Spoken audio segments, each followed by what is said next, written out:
ओम शांति। भगवत गीता श्लोक क्लास में 2 दिन हमने अलग अलग प्रकार की समस्याओं का समाधान देखा श्लोक के आधार से। आज हम देखते हैं ब्राह्मणों के पुरुषार्थी जीवन और गृहस्थी जीवन के लिए तीसरे अध्याय में कुछ मुख्य श्लोक है, उसे एक बार संक्षेप में देखेंगे।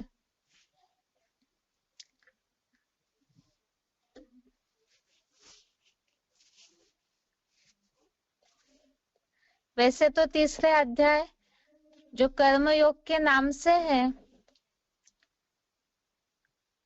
इसमें ज्यादातर बातें गृहस्थियों को पुरुषार्थी जीवन में किस तरह से बैलेंस होकर के चलना चाहिए उसी के बारे में है।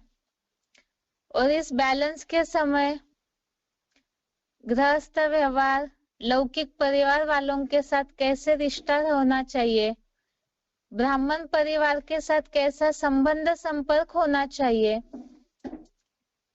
साथ साथ ही श्रीमत का महत्व, ये सारी बातों के लिए जो श्लोक आए हुए हैं उसे संक्षेप में देखेंगे और उसके बाद बेसिक कोर्स।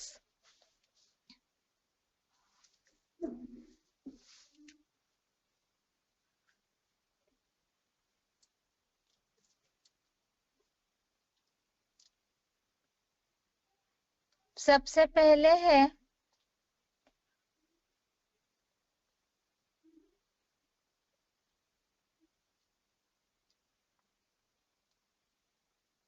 ब्राह्मण परिवार पर निश्चय। इसमें जैसे बात आई है तीसरे अध्याय का 29वां श्लोक, 29 नंबर श्लोक, इसमें जो बात आई है श्लोक में कि सभी अपने गुण कर्मों में आसक्त होकर के आचरण करते हैं, तो ऐसे मंद बुद्धि लोगों को विचलित न करे। इसमें हमने श्लोक समझते समय 20वां श्लोक भी देखा था, जिसमें ये बात आई है लोक संग्रह को भली भांति देखते हुए भी यज्ञ कर्म करने के लिए ही योग्य है। अर्थात ही जैसा भी स्वभाव संस्कार अनुसार आचरण हो व्यक्तियों का, तो वो अपने गुण कर्मों के आधार से आचरण करते हैं। ऐसे समझकर निश्चय बुद्धि होकर यज्ञ कर्म करते ही रहना है। दूसरी बात है बाप पर निश्चय, अर्थात ही ज्ञान पर निश्चय। परमात्मा बाप की पहचान तो ज्ञान के आधार से ही होती है। ज्ञान ही शिव बाबा की पहचान का रास्ता है और इसी में ही ज्यादातर कलयुगी तामसी शूटिंग में बहुत लोग उलझन में आते हैं। तीसरे अध्याय का 2वां श्लोक, 2nd नंबर श्लोक, इसमें हमने देखा है व्यामिश्रेणे व वाक्य न, अर्थात ज्ञान मिलने का जो सोर्स है ब्राह्मणों के लिए मुरलियों में जो बातें आती है अलग अलग मुरलियों में, तो उसे देख करके कई बार जैसे भगवत गीता में अर्जुन ने ये बात बोली भगवान को कि अलग अलग प्रकार के वाक्यों से मेरी बुद्धि भ्रमित सी हो रही है, इसलिए एक बात कही है जिससे कि मैं निश्चय करके कल्याण को प्राप्त हो जाऊं। इसी तरह ब्राह्मण ही तो पुरुषार्थी जीवन में नंबर 1 अर्जुन है, जो ज्ञान को अर्जन कर रहे, और ज्ञान अर्जन करते समय धर्म युद्ध कर्म युद्ध की भूमि में मुरलियों की बातों को लेकर के कई बार कंफ्यूज हो जाते हैं और ऐसे भी स्थिति तक पहुंचते हैं गहराई से न समझने के कारण कि अनिश्चय बुद्धि हो जाते हैं। इसीलिए ही अलग अलग मुरलियों में अलग अलग प्रसंग के अनुसार बातें आती है, तो उसे गहराई से सुनेंगे, समझेंगे, तभी निश्चय बुद्धि होकर के कल्याण हो सकता है। इसीलिए ही ये तीसरे अध्याय का दूसरा श्लोक है, ज्ञान पर बाप पर निश्चय। श्लोक समझते समय हमने बहुत से पॉइंट समझे थे इसमें। असुर जो है मुंह पकड़ते हैं, देवताएं जो है और जैसे बोलते हैं शिव बाबा वैसे निश्चय पूर्वक सुन के चलते हैं, क्योंकि बाबा की मुरलियों में तो हर प्रकार का क्लैरिफिकेशन दिया हुआ है। हर मुरलियों में अल्टरनेट क्लैरिफिकेशन तो मिल ही जाता है, बस उसे एकाग्रता से सुनेंगे तो अनिश्चय की बात ही नहीं आएगी। इसीलिए ही सबसे पहले ज्ञान पर निश्चय। दूसरा है ड्रामा पर निश्चय। इसके लिए तीसरे अध्याय का 27-28 नंबर श्लोक, 27-28 नंबर श्लोक, इसमें जो बात आई है कि सब प्रकार के कार्य सब प्रकार से प्रकृति के गुणों के द्वारा ही किए जा रहे हैं, और एक गुण गुणों में आवर्तन करते हैं, अर्थात सत रज तम, इन गुणों से ही सब कुछ प्रसारित होता है और ये आपस में इनका सर्कल घूमता है। इसीलिए ही जो कुछ भी ड्रामा में नूंद है वही रिपीट होता है, ऐसे समझ करके साक्षी होकर के ड्रामा के हर पार्ट को देखना है। और दूसरी बात है, मुरलियों में तो शिव बाबा इसके लिए बोलते हैं कि ड्रामा कल्याणकारी है। इसी हिसाब से 27 और 28 नंबर श्लोक में ड्रामा पर निश्चय के लिए बताया है।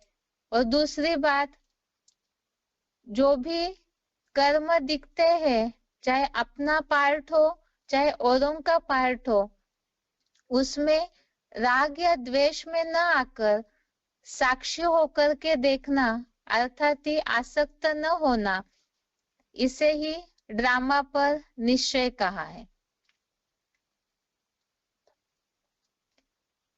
अगला है श्रीमत का महत्व और श्रीमत के बरखिलाफ चलने से नुकसान।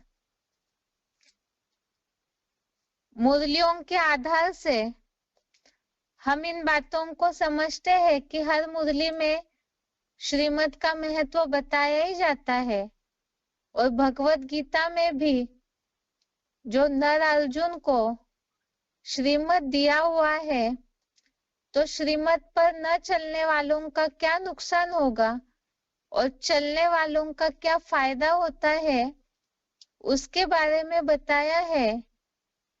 तीसरे अध्याय का 31वां श्लोक, 31 नंबर श्लोक, इसमें यह बात आई है, श्रद्धावान मनुष्य ईर्ष्या रहित हुए मेरी श्रीमत का सदा पालन करते हैं, वे भी सांसारिक कर्म बंधन से छूट जाते हैं।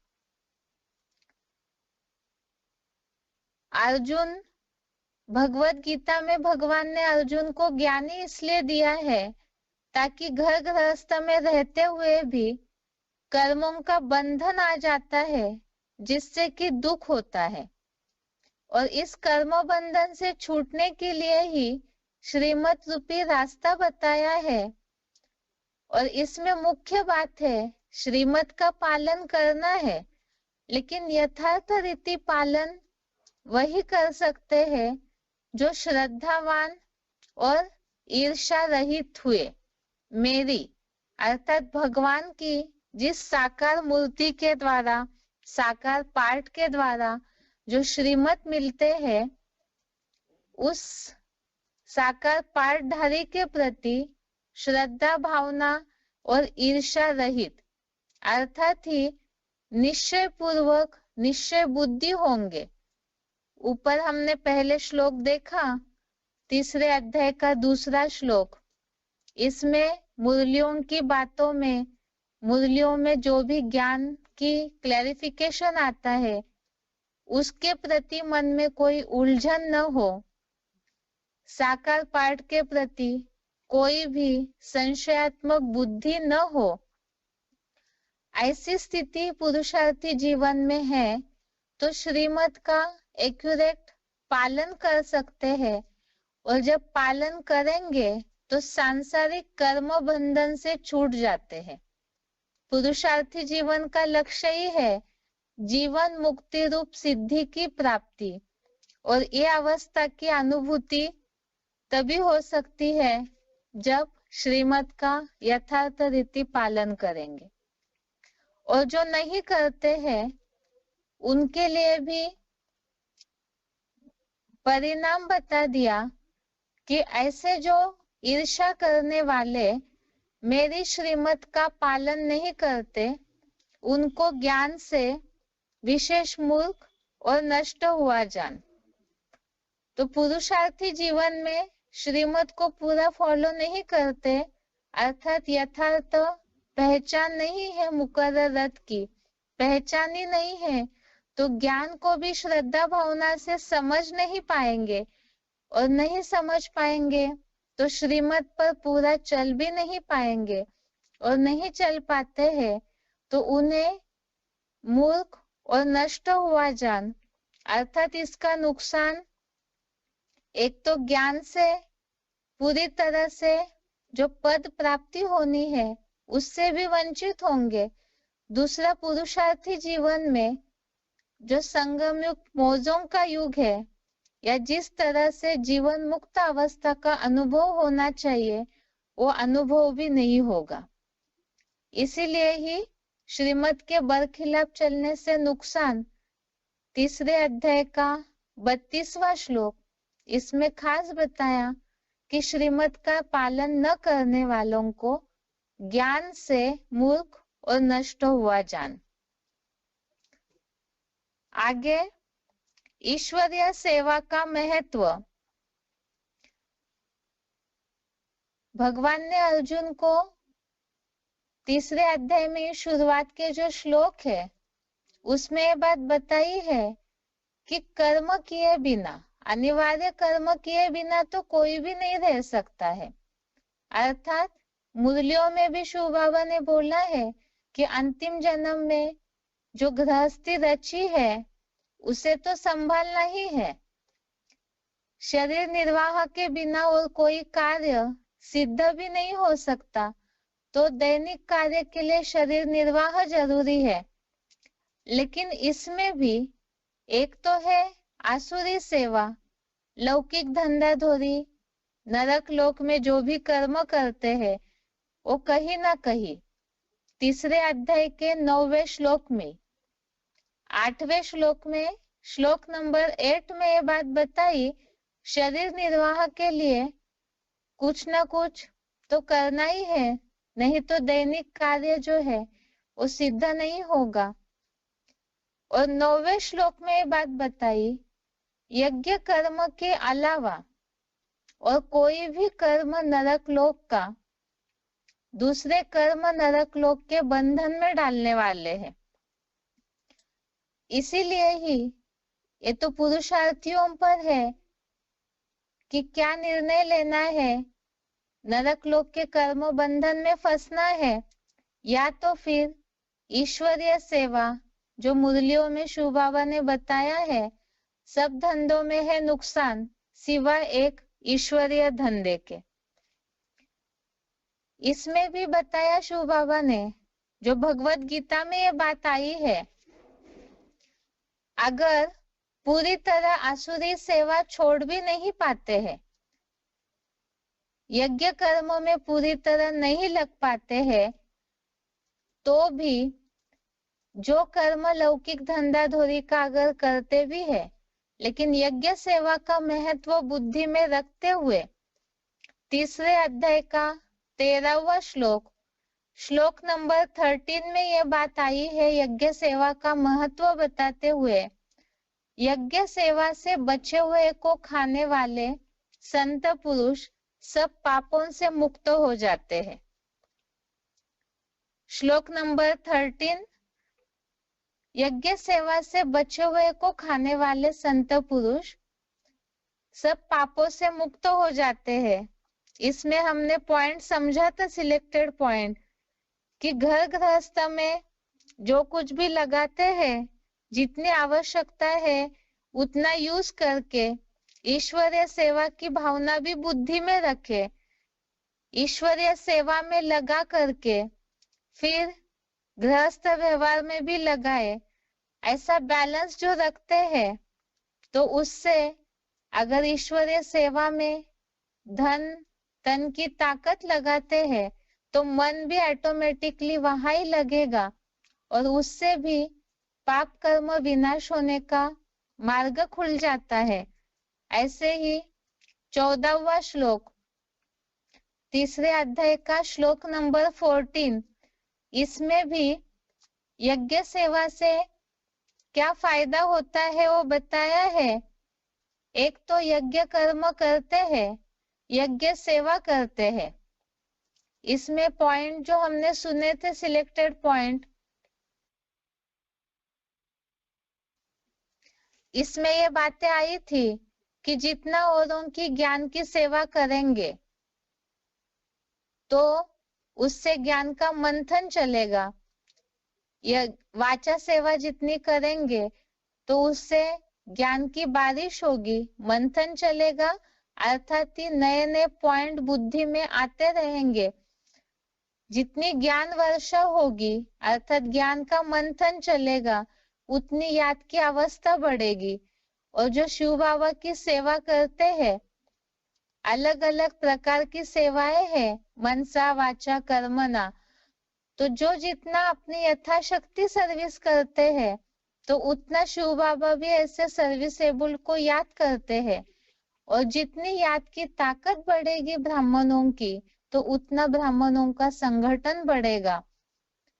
और तीसरे अध्याय के 10वें श्लोक में ये बात आई थी कि ऐसे जो सत्व प्रधान सृष्टि की वृद्धि करने के लिए ब्राह्मण निमित्त बनते हैं, मददगार बनते हैं, तो यज्ञ सेवा ही, यज्ञ का जो कर्म है, यही इष्ट कामना की पूर्ति करने वाली कामधेनु हो जाएगी। इसीलिए ही ये ईश्वरीय सेवा का, यज्ञ सेवा का महत्व है। यथाशक्ति जो जिससे बंधन मुक्त होते जाएंगे, महत्व बुद्धि में बैठता जाएगा, तो ऐसे यज्ञ सेवा करने वालों के लिए शिव बाबा ने गारंटी दी है कि मेरी सेवा में रहने वाले कभी भी भूख नहीं मर सकते हैं। आगे आत्मिक स्थिति का महत्व, पुरुषार्थी जीवन में ये सबसे मुख्य और फाउंडेशन का पुरुषार्थ है, क्योंकि जितना आत्मिक स्थिति की प्रैक्टिस होगी, इसका महत्व बुद्धि में होगा, तो उतना ही पुरुषार्थी जीवन सहज होगा। तीसरे अध्याय का 17, 18 नंबर श्लोक और 35 नंबर श्लोक, 35 नंबर श्लोक में ये बात आई है, स्वधर्मे निधनम श्रेय परधर्म भयावह। ये श्लोक तो हम 2 दिन से बार बार देख रहे हैं, बहुत से संदर्भ में ये श्लोक उपयोग में आता है। पुरुषार्थी जीवन में तो यहाँ खास जितनी आत्मिक स्थिति की प्रैक्टिस होगी, उतने ही जो अलग अलग नौकुरियों के ब्राह्मण हैं, उनसे प्रभाव से बचेंगे। दूसरा, जितना आत्मिक स्थिति की प्रैक्टिस होगी, उतना देह का जो धर्म है, खतरनाक है, भयावह है, उससे भी अलग हो जाएंगे। और 17, 18 नंबर श्लोक, 17, 18 नंबर श्लोक में तो सार बता दिया आत्मिक स्थिति के पुरुषार्थ का। आत्मा में ही प्रीति वाला, आत्मतृप्त, आत्मा में संतुष्ट है उसका कोई कार्य नहीं रहता। ये श्लोक पढ़ने के लिए तो सभी को छोटा है, अर्थ भी तुरंत याद हो जाता है, लेकिन जब श्लोक तीसरे अध्याय का सार समझना शुरू किया था तो एक उदाहरण देखा था। मुरलियों में भी शिव बाबा जिस बात के लिए बार बार बोलते हैं, ईश्वरीय ज्ञान का प्रूफ है प्रैक्टिकल लाइफ।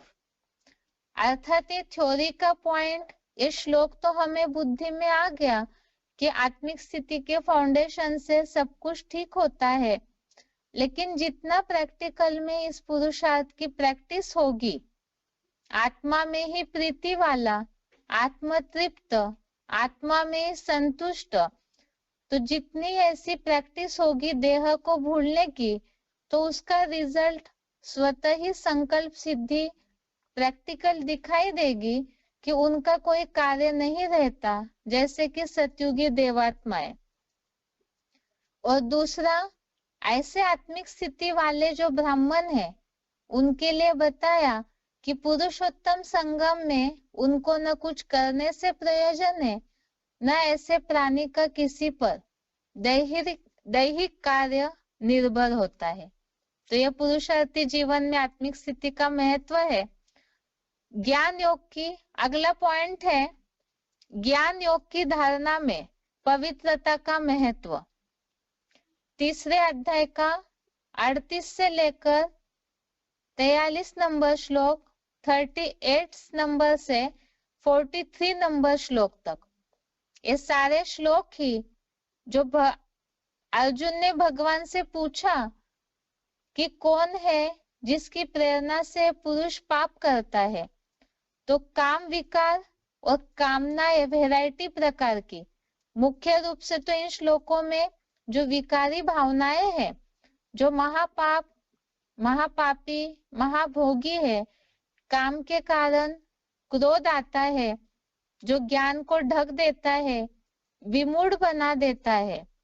इसीलिए ही ब्राह्मण जीवन में, पुरुषार्थी जीवन में पवित्रता का महत्व बताया है इन श्लोकों में, जो बताया कि अगर ज्ञान भी सुनते रहेंगे और ब्रह्मचर्य का पालन नहीं करेंगे तो असुर या दैत्य बनेंगे, बुद्धि में ज्ञान टिकेगा नहीं तो गूंगा बनेंगे, ज्ञान की सर्विस नहीं करेंगे, और ज्ञान ढक देता है बुद्धि को, विकारी भावनाओं से बुद्धि ढक जाती है, ज्ञान ढक जाता है, तो उससे दुखी भी होते रहेंगे और रिजल्ट जो प्राप्ति होनी चाहिए वो नहीं होगी।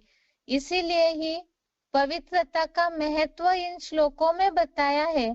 खास तो ज्ञान बुद्धि में तभी ठहरेगा जब पवित्रता को अपनाएंगे, और उसके साथ साथ ही ऐसी प्रैक्टिस के लिए ही परमात्मा की यथार्थ पहचान, बुद्धिदाता की पहचान के लिए 43 नंबर श्लोक जो इसमें बताया है, जितना योगी बनेंगे, आत्मिक स्थिति की प्रैक्टिस करेंगे, तो उतना एक काम विकार रूपी शत्रु को मार सकते हैं। आगे लौकिक अलौकिक का बैलेंस, और लौकिक में रहते हुए भी अलौकिक या बेहद की वैराग्य वृत्ति, इसके लिए ही पुरुषार्थियों को इसमें सार समझाया है कि गृहस्थ में रहते हुए भी ज्ञान में चलने वालों को कैसे रहना चाहिए। ये सारे श्लोक वैसे तो हमने अव्यक्तवाणियों के पॉइंट्स के आधार से अच्छी रीति से समझे हैं, इसीलिए इसे केवल संक्षेप में देखते हैं। 25, 26 और 30 नंबर श्लोक, 25, 26 और 30 नंबर श्लोक, इसमें ज्ञानियों को कैसे रहना है ये बात बताई है। जैसे अज्ञानी पूरे आसक्त हो कर्म करते हैं, वैसे ज्ञानियों को अनासक्त होकर, डिटैच होकर संसार संगठन की इच्छा से कर्म करना है। अर्थात केवल हम घर गृहस्थ में सेवार्थ रह रहे हैं, ये भावना न्यारेपन की बुद्धि में होनी चाहिए। दूसरा, अज्ञानी जो है वो अपने कर्मों में आसक्त है, अर्थात गृहस्थ में जो ज्ञान में न चलने वाले हैं, तो उनके प्रति उन्हें उनका कर्म करने दे, और कर्मयोगी अर्थात ज्ञानी सब कार्य अर्थात गृहस्थ के अपने कार्य जो जिम्मेवारियां है उसे भली भांति निभाते हुए यज्ञ सेवा का कर्म करते रहे, तो उससे गृहस्थ जीवन और यज्ञ सेवा अर्थात लौकिक अलौकिक का बैलेंस होता रहेगा और बुद्धि की अवस्था भी सही रहेगी। और साथ में ही लौकिक में रहते हुए कई बार अवस्था ऊपर नीचे इसलिए होती है क्योंकि कहीं ना कहीं उनके प्रति मोह जागृत रहता है, तो उससे ही अवस्था विचलित होती है। इसीलिए तीसरे अध्याय का 30वां श्लोक में बात बताई कि आध्यात्मिक बुद्धि से यज्ञार्थ श्रेष्ठ कर्मों को अर्पण कर और आशाहीन ममताहीन होकर निस्ताप होकर युद्ध कर। तो इसमें बात बताई कि ट्रस्टी समझना है अपने को गृहस्थ में रहते हुए और किसी से भी शिव बाबा के अलावा किसी से भी कोई अपेक्षा नहीं रखनी है। ममताहीन अर्थात निर्मोही और निस्ताप होकर के जो पार्ट मिला हुआ है ड्रामा में अंतिम पुरुषार्थी जीवन में उसे करते रहना है। तो ये लौकिक अलौकिक का बैलेंस के लिए 25, 26, 30 नंबर श्लोक। इसके साथ साथ ही आज तीसरे अध्याय का सार पूरा होता है। अगले हफ्ते से चौथा अध्याय देखेंगे। बाकी आज के क्लास में इसके बाद बेसिक कोर्स।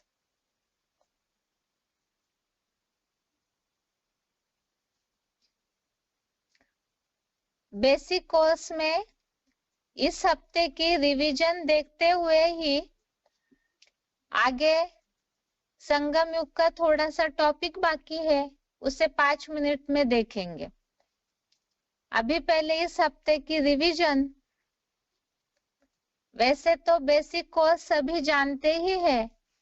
बेसिक कोर्स हम इस हिसाब से देख रहे हैं ताकि लौकिक दुनिया वालों को समझाते समय कौन सी बात के लिए कौन सा श्लोक हम लागू कर सकते हैं, कौन सा प्रूफ दे सकते हैं, इसी हिसाब से ही रिवीजन करते समय जो बेसिकली बातें पता है उसे संक्षेप में बता करके केवल श्लोक का प्रूफ देखते हुए आगे का टॉपिक देखेंगे। इस हफ्ते हमने देखा था, पिछले हफ्ते चारों युगों के बारे में समझा। अब 4 युग होने के बाद स्वर्ग और नरक के लिए हमने समझा है। स्वर्ग में देवताएं आत्मिक स्थिति है इसलिए देवताएं हैं, और देहभान में द्वापर कलयुग में देहभान आया रजोगुण से, तो वहां असुर बन गए। और जिसके लिए हमने देखा था नर जो करे सो नरक, रजोगुण देहभान से प्रभावित होकर के जो भी कर्म होने लगे द्वापर कलयुग में और नरक बन जाता है। और यही द्वापर युग से ही असुर हो गए। 16वें अध्याय में देवताएं और असुरों का वर्णन दिया हुआ है, लोगों को समझाने में उसके गुण देख सकते हैं। आगे है नरक और स्वर्ग, इसी सृष्टि की बात है। वो कैसे? तो वही 16वें अध्याय के श्लोक। बाकी इसी सृष्टि में स्वर्ग और नरक है, इसके प्रूफ के लिए 16वें अध्याय का 6वां श्लोक, अध्याय 16 का श्लोक नंबर 6, इसमें 2 भूत सर्गो लोके अस्मिन। इससे ये सिद्ध हुआ कि इसी सृष्टि पर 2 प्राणियों की सृष्टि है, असुर और देवता। तो आत्मिक स्थिति के आधार से ऊंची स्थिति देवता और देह भान के आधार से नीची स्थिति अर्थात असुर है।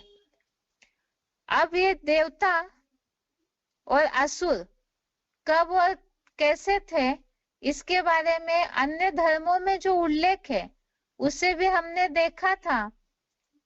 ये नाम रिपीट नहीं करेंगे।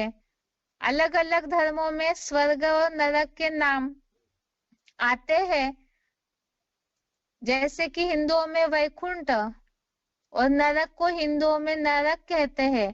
क्रिश्चियंस हेवन पैराडाइज कहते हैं स्वर्ग को, मुसलमान जन्नत कहते हैं, और क्रिश्चियंस नरक को हेल, मुसलमान दोजक कहते हैं। आगे है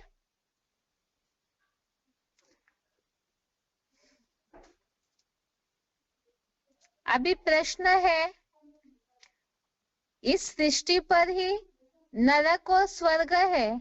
ये तो 2 भूत सर्गो लोके अस्मिन, इससे सिद्ध हो गया। 16वें अध्याय में जो गुण अवगुण है उससे बात क्लियर हो जाएगी कि इसी सृष्टि पर ये दोनों है। प्रश्न है कि स्वर्ग से नरक कैसे बना, क्या कारण हुआ और इसका प्रूफ क्या है।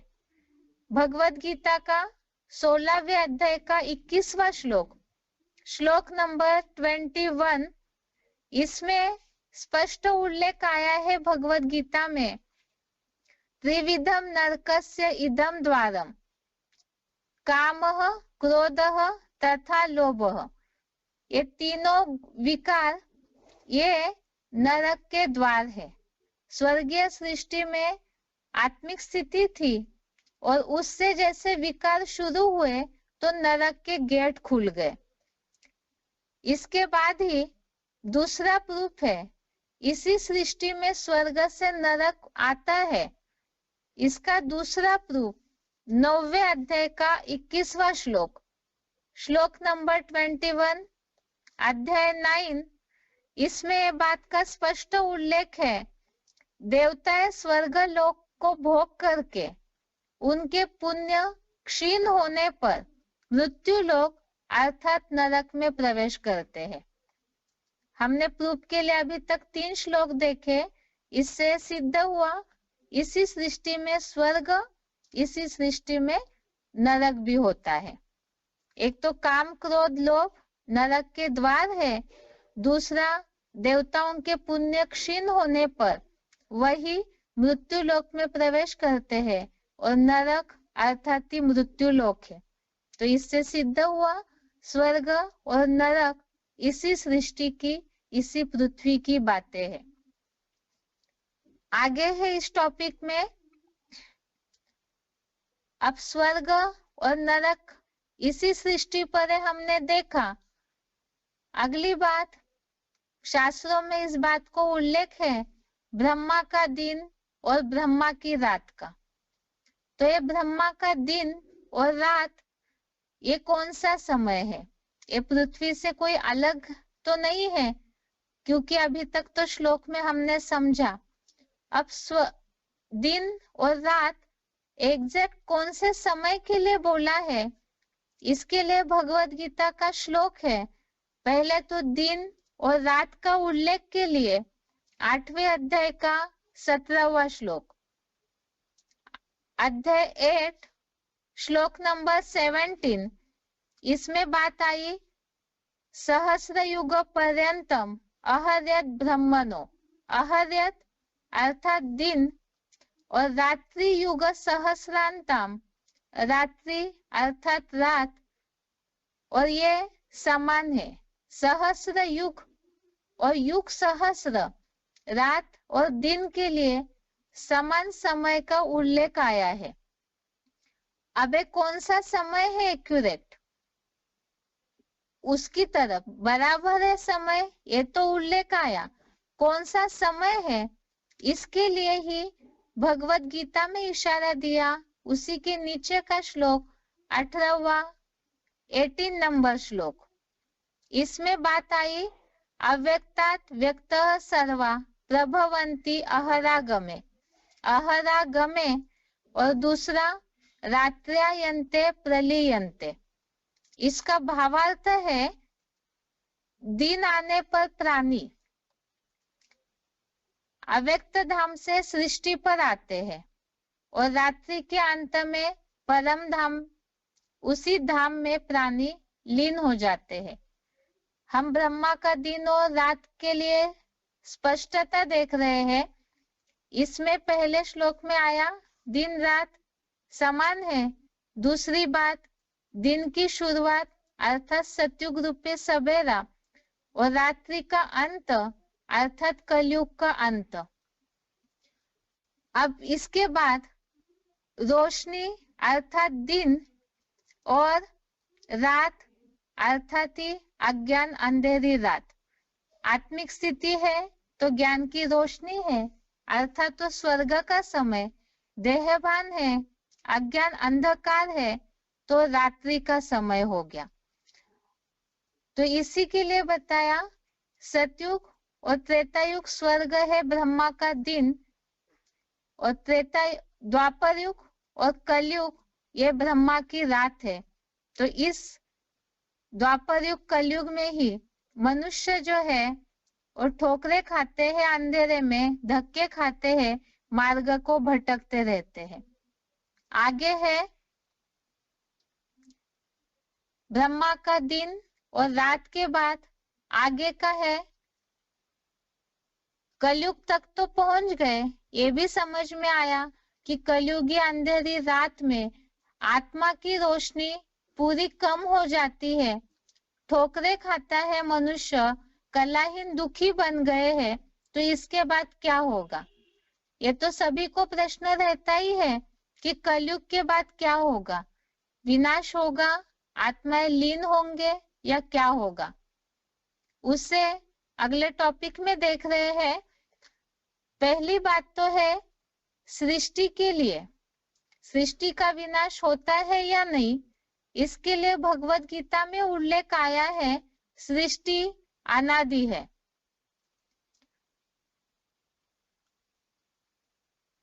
सृष्टि का कलयुग के बाद क्या होगा इसके बारे में तो भगवान ही बता सकते हैं क्योंकि वो त्रिकालदर्शी है।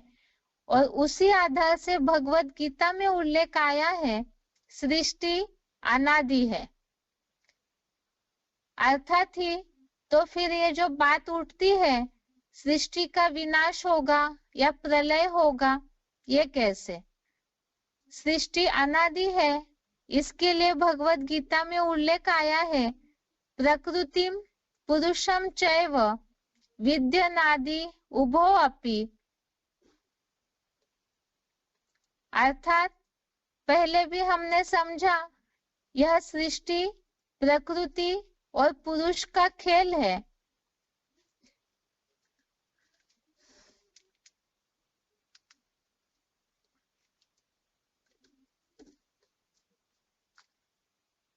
यह सृष्टि प्रकृति और पुरुष का खेल है और अनादि है। अर्थात ही अनादि का मतलब जो कभी रची नहीं जाती है।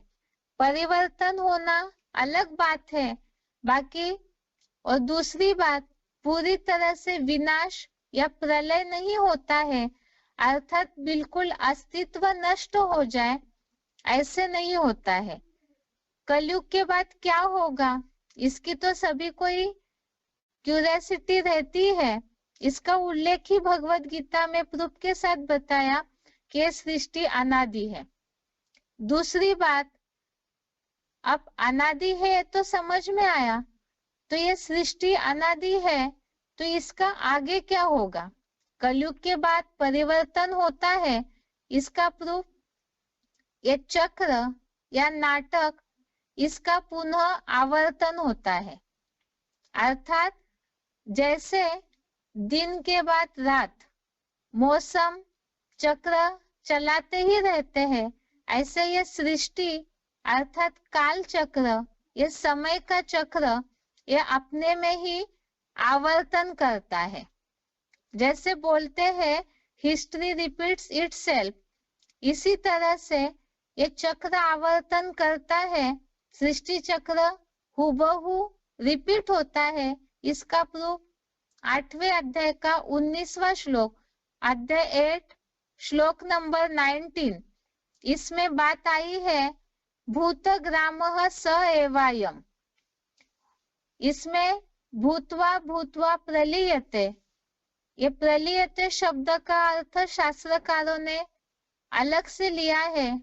इसे तो हम आगे जो कोर्स होगा उसमें समझेंगे ही। बाकी पूरी तरह से लीन होना, नष्ट होके अस्तित्व खत्म होना ऐसे नहीं होता है। यहाँ जो भूतवा भूतवा शब्द है अर्थात प्राणी समुदाय बार बार जन्म लेकर रात्रि अंत में पूरा लीन हो जाता है और दिन आने पर प्रकट होता है। जैसे सतयुग त्रेता स्वर्ग दिन और कलयुग द्वापर युग कलयुग रात, तो ये सृष्टि का नियम है दिन के बाद रात और रात के बाद दिन होना। तो कलयुग रूपी अंधेरे के बाद दिन होना जरूरी है। आगे है अर्थात ही रात के बाद दिन आना है तो नरक बदल करके स्वर्ग होना ये निश्चित है। अर्थात ये रो नरक से स्वर्ग बनना ही है। अब वो कैसे होगा, ये सृष्टि जो है ये परिवर्तन कैसे होगी, इसका आधार है सृष्टि पर रहने वाले मनुष्य। क्योंकि मनुष्य बिगड़े तो सृष्टि बिगड़ी, मनुष्य सुधरे तो सृष्टि सुधरती है। क्योंकि हमने बेसिक कोर्स में पूरा देखा, सतयुग त्रेतायुग में मनुष्य देवता बनकर आत्मा अभिमानी थे तो सृष्टि सुखदायी थी। और जैसे द्वापर से नरक का गेट खोला मनुष्यों ने अपने कर्मों के द्वारा अलग मत मतांतरों में भटके विकारी दुनिया में चले गए तो यह सृष्टि नरक हुई। तो फिर मनुष्य सुधरेंगे तभी यह सृष्टि सुधर सकती है। इसका प्रूफ हमने देखा था, जैसे ऋषि मुनियों के आश्रमों का वातावरण। मनुष्य योनि ही उत्कृष्ट योनि है, बुद्धिजीवी है, तो बुद्धि के आधार से ही मनुष्य स्वयं को परिवर्तन करे तो ये जड़ जंगम सृष्टि भी बदल जाएगी। अब प्रश्न है कि ये मनुष्य बदलेंगे कैसे। गिरते समय तो स्वयं विकारों में गए, संग के रंग में आए तो गिरे, लेकिन क्या अभी मनुष्यों में इतनी क्षमता है कि खुद ही 84 जन्मों की सीढ़ी उतरने के बाद बिल्कुल स्वर्ग की सीढ़ी तक पहुंच सके, इतने अपने को शक्तिशाली बनाए। अर्थात जो कलाहीन बन चुका है मनुष्य, चंद्रमा के अमावस्या की रात की तरह पूरा अंधेरे में ठोकरे खा रहा है, तो ये फिर से स्वर्ग कैसे ला सकता है।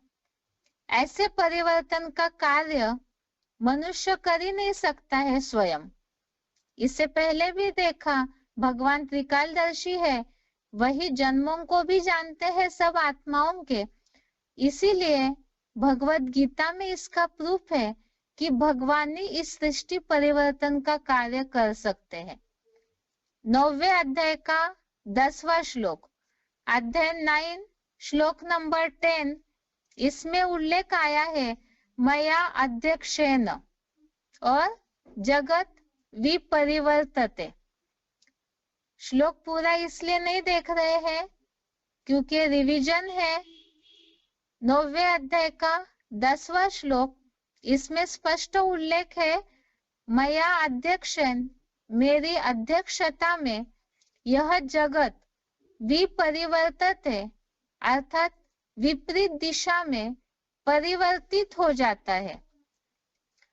कैसे? स्वर्ग से नरक बना पूरे 5000 वर्ष का चक्र घूमते घूमते, लेकिन अब नरक से स्वर्ग बनना है तो उसके लिए ही वो समय है कि भगवान की अध्यक्षता में ही एक ही जन्म में मनुष्य को ऐसे उठना है। उसी के लिए ही वो समय कौन सा है, ये तो श्रेष्ठता की बात है कि ऐसा अमूल परिवर्तन, महान परिवर्तन एक ही समय में कैसे होगा। उसी समय का गायन ही, भगवान के अवतरण का समय ही संगम युग कहा जाता है, जो कलयुग का अंत और सतयुग की शुरुआत के बीच का समय है। भगवान के इस कार्य का उल्लेख ही भगवान की अध्यक्षता में सृष्टि परिवर्तित होती है और समय की निशानी भगवत गीता में आई है, यदा यदा ही धर्मस्य।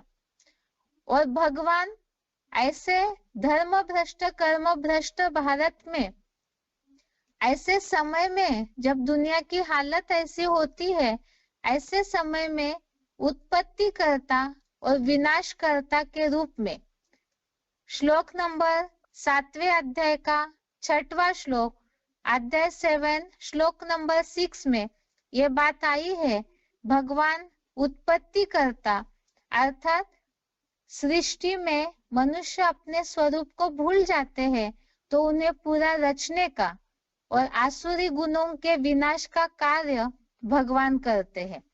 और उनका अवतरण भारत भूमि पर होता है, क्योंकि भारत ही आध्यात्मिकता को महत्व देने वाला और शुरुआत से लेके चलता हुआ आया हुआ धर्मखंड है, जो सतयुग से भी 4 युगों तक होता है। ये जो भगवान के अवतरण का समय संगम युग है, इस छोटे से 100 वर्ष के संगम युग में गीता ज्ञान राजयोग की शिक्षा द्वारा मनुष्यों को जीवन मुक्ति का जन्म सिद्ध अधिकार मिलता है। अब यही संगम युग के लिए आगे देखते हैं। इसमें भगवान प्रजापिता ब्रह्मा अर्थात जगत पिता के द्वारा सभी मनुष्यों को जो ज्ञान लेते हैं उन्हें ब्राह्मण कहलाए जाते हैं। ब्रह्मा मुख वंशावली है तो वो ब्राह्मण है। इन ब्राह्मण वर्ण का संगम युग का, ये छोटा सा 100 वर्ष के संगम युग का ब्राह्मण वर्ण का उल्लेख विराट रूप में दिखने में नहीं आता, क्योंकि विराट रूप में जैसे कि देवता, क्षत्रिय, वैश्य, शूद्र 4 युगों की रचना विराट रूप में दिखाई है। संगम युग गुप्त युग है, उसके बारे में कोई जान नहीं पाता है, इसीलिए ही उसका उल्लेख नहीं दिखने में आता। फिर दुनिया में जो गायन है ब्राह्मण से देवता बने का, वो कैसे पड़ा? क्या दुनिया में जो भी लौकिक में ब्राह्मण है, जो भी समाज में ब्राह्मण जाति है, क्या वो सभी देवता है? ऐसी बात नहीं है। कलयुग में तो सभी वर्ण संकर हो जाते हैं। ब्रह्मा मुख से ज्ञान सुनकर अपने जीवन में जो परिवर्तन करते हैं वही ब्राह्मण से देवता है। आगे ये जो पुरुषोत्तम संगम युग है, जैसे बताया ये गुप्त युग है, क्योंकि दिखने में तो जो ज्ञानी नहीं है उन्हें इस युग के बारे में समझ में नहीं आएगा। तो ये जो संगम युग है इसकी विशेषता यही है कि कलयुग से बदल करके पूरी तरह से मनुष्य इसमें देवता बनना है, ब्राह्मण से देवता बनना है। तो ये चढ़ती कला का युग ही पुरुषोत्तम संगम युग, आत्माओं को उत्तम बनाने वाला युग है। इसी की यादगार में दुनिया में भक्ति मार्ग में पुरुषोत्तम मास या पुरुष अधिक मास के रूप में मनाया जाता है। भक्ति वाले जानते नहीं है तो दान धर्म करते हैं ताकि पुण्य मिले।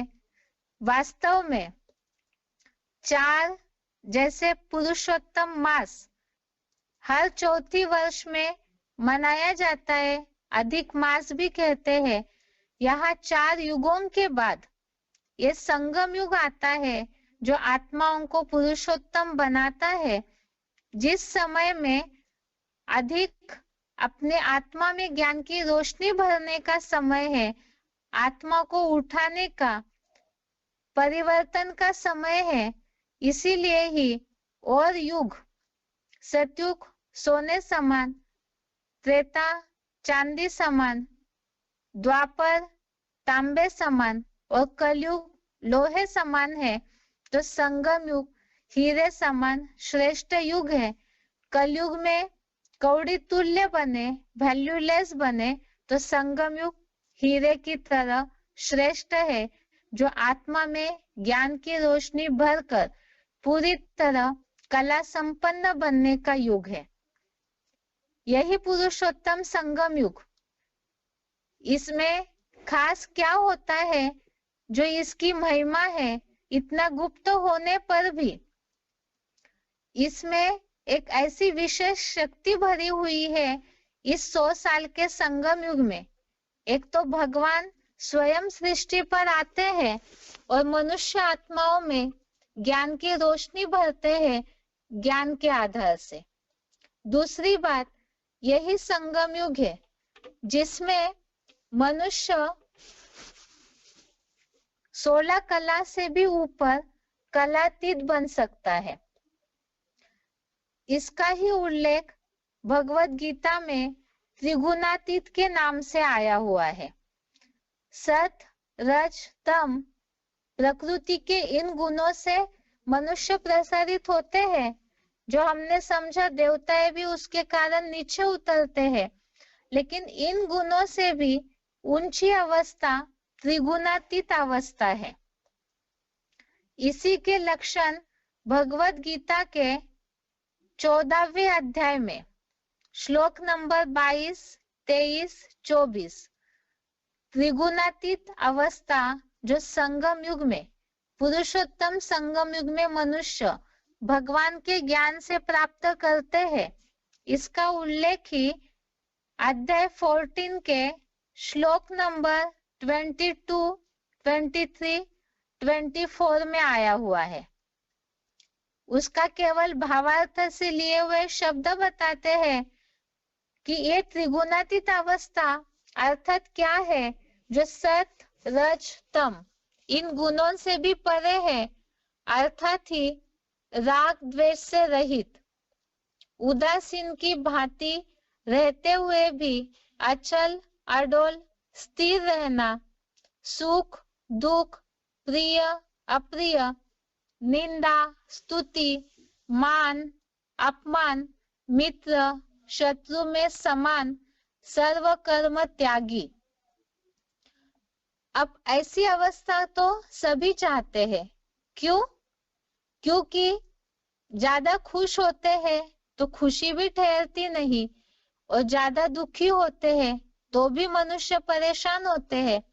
और इन दोनों से भी ऊपर अवस्था जो बिल्कुल आत्म बिंदु की स्टेज, ये त्रिगुणातीत स्टेज, जो भगवान ने अर्जुन को बोला है, हे अर्जुन इन 3 गुणों से भी परे हो जाओ। तो ऐसी अवस्था जिसमें कोई भी बात का कोई लेप छेप न लगे, कोई असर ही न हो, ऐसी अवस्था तो हर मनुष्य ही अपने जीवन में चाहता है। इसी संगम युग के लिए ही ये बात है कि त्रिगुणातीत तीनों गुणों से परे बनाने वाला पुरुषोत्तम, आत्माओं में भी उत्तम, श्रेष्ठ से श्रेष्ठ बनाने वाला ये संगम युग है।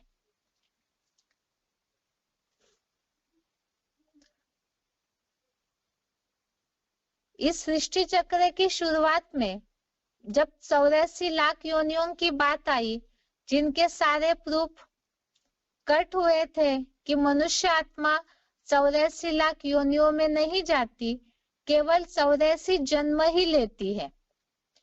तो फिर उस टॉपिक में हमने समझा था कि आखिर ये जो गायन है, बड़े भाग मानुष तन पावा, तो ये गायन कौन से समय का है? फिर मनुष्य तो द्वापर युग से चलते ही आए हैं, लेकिन वो कौन सा समय है, उसे समझने के लिए ही हमने इतना लंबा सृष्टि चक्र का टॉपिक देखा, और वही समय है जिसके लिए कहा जाता है कि मनुष्य जन्म दुर्लभ है।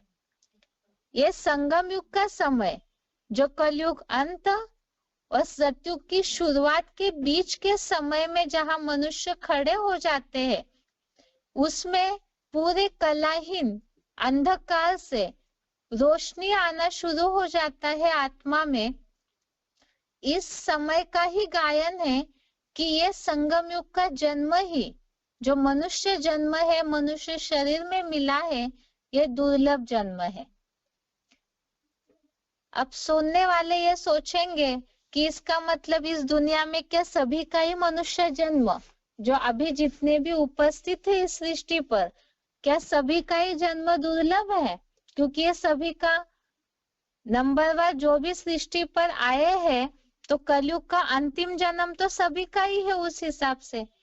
लेकिन ऐसे नहीं, जो परमात्मा को पहचानेंगे, उस डायरेक्टर के सामने आते हैं, पहले उनके लिए नंबरवार जो पहचानते जाएंगे, तो उनके लिए वो मनुष्य जन्म श्रेष्ठ जन्म हो जाएगा।